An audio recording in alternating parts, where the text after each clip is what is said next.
Assalamualaikum warahmatullahi wabarakatuh. Bersama saya lagi Dr. Ruzan Nizam Zakaria. Hari ini kita nak sambung satu lagi topik tentang psikiatri ataupun psikologi kanak-kanak.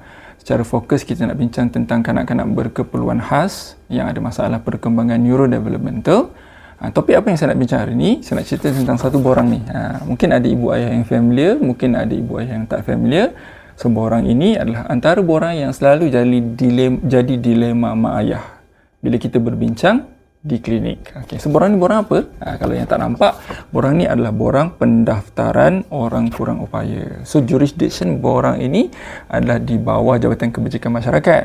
Tapi kenapa doktor terlibat dengan perbincangan tentang borang ni? Sebab yang nak mengesahkan bagi anak layak untuk dapat pendaftaran kemasukan sebagai status kurang upaya mesti melalui pengesahan ataupun penilaian perubatan untuk mengesahkan diagnosis anak-anak. So sebab tu dia singgah dekat klinik untuk dapatkan diagnosis dan perbincangan tentang isu ini timbul. Okey, walaupun borang ini sebenarnya sepatutnya diisi dan diserahkan kepada Jabatan Kebajikan Masyarakat. Dia tak ada kena-mengena pun dengan Kementerian Kesihatan ataupun hospital. Okey, so antara dilema ibu ayah adalah kena tak daftar anak saya ni untuk OKU.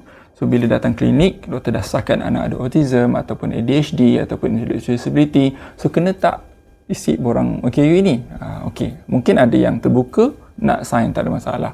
Mungkin ada yang skeptikal sikit, anak saya bukan cacat, anak saya bukan kurang upaya, dan kenapa nak kena isi borang kelainan upaya pula? Okey, so pertama, nama borang ini, orang kelainan upaya ataupun status orang kurang upaya ini bukan ditentukan oleh kami, doktor ataupun klinikal psikologis ataupun Kementerian Kesihatan. Ini status yang datang daripada akta yang khusus. Okey, so kalau tak puas hati dengan nama borang tu, saya nak sebut tak ada apa yang kami boleh buat setakat ini. Okey, itu nombor satu.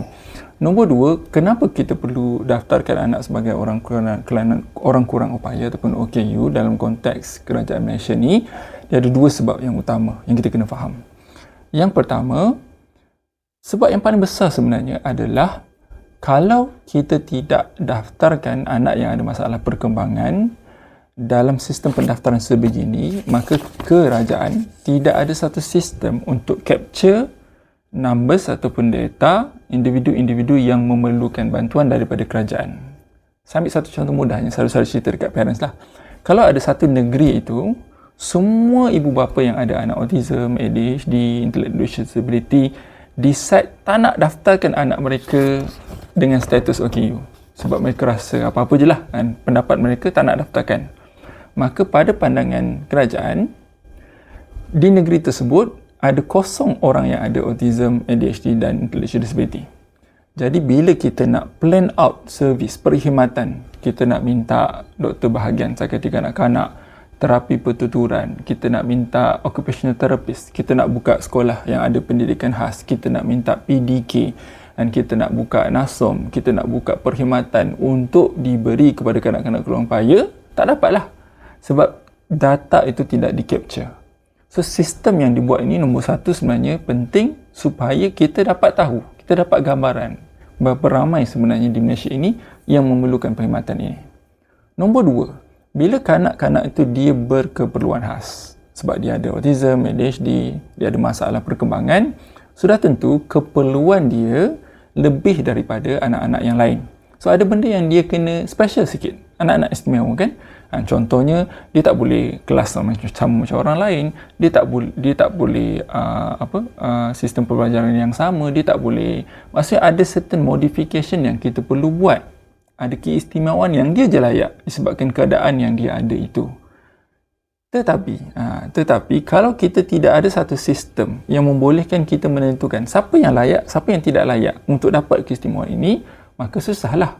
Nanti kan jadi bergaduh pula. Anak aku nak juga macam tu, anak aku nak macam tu juga. Kenapa anak aku dapat, anak orang lain tak dapat? Dan jadi sistem itu dibuat untuk tujuan tersebut. So apa contoh-contoh keistimewaan ini? So pertama, contohnya keistimewaan keuangan. Contohnya kanak-kanak yang berkeperluan khas ini berstatus OKU, maka sistem dalam kerajaan ini semua benda free. Dan hospital, sekolah dikecualikan sebab status tersebut. Dan sama juga pengecualian cukai kepada ibu bapa, yang ibu bapa yang isi tax. So ada tax exemption.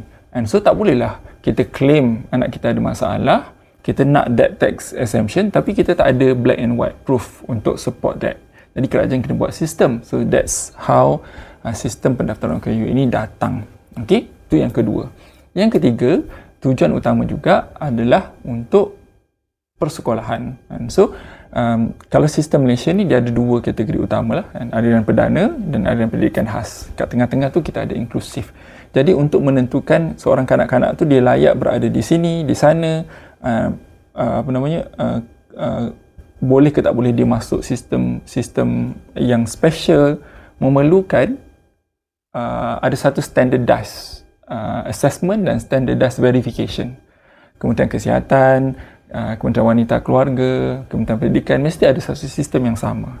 Jadi antara kaedah yang memudahkan standardization itu adalah dengan status OKU yang kita sebut. Okey, so itu antara sebab utama kenapa borang OKU itu mesti ada untuk kanak-kanak yang berkeperluan khas. So yang tadi saya ulang, saya recap kan. Satu, untuk data dan statistik. Yang kedua, untuk keistimewaan anak-anak ini, untuk melayakkan mereka untuk dapat keistimewaan. Yang ketiga, untuk sekolah, untuk pendidikan. So, apa akan jadi bila anak ni dah didaftarkan sebagai berstatus OKU?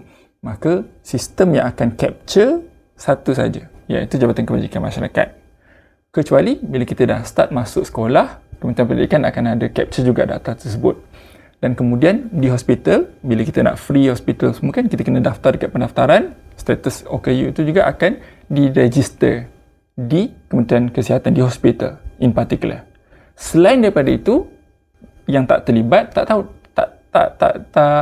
terlibatlah dengan data tu.